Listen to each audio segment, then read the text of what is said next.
Alright, for this week's Healthy Coat training tip, I'm going to cover a topic of a question that was asked of me last night.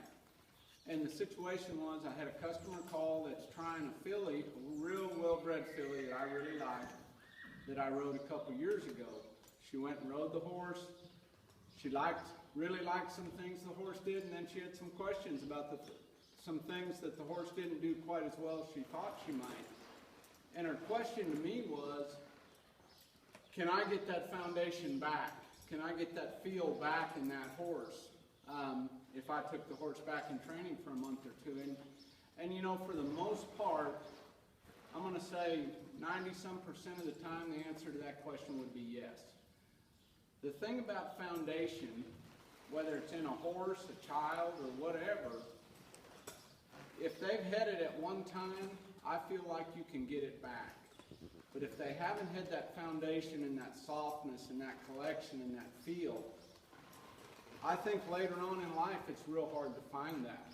I think you can work at it and make a horse better, no doubt about it. But as far as bringing that foundation back out of them, I think that's kind of hard to do if it wasn't once there.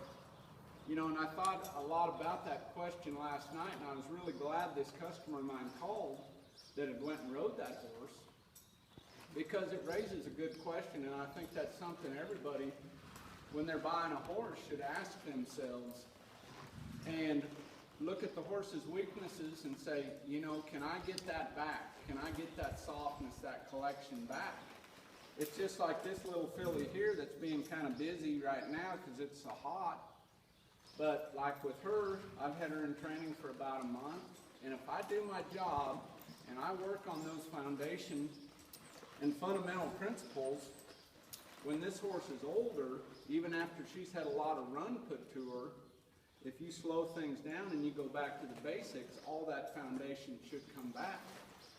So that's something to think about when you're buying a horse or trying a horse. Think about what foundation principles you're going to be able to recover from earlier in that horse's training. That's my training tip for this week. Have a safe week of training and stay cool over this 4th of July. See you next time.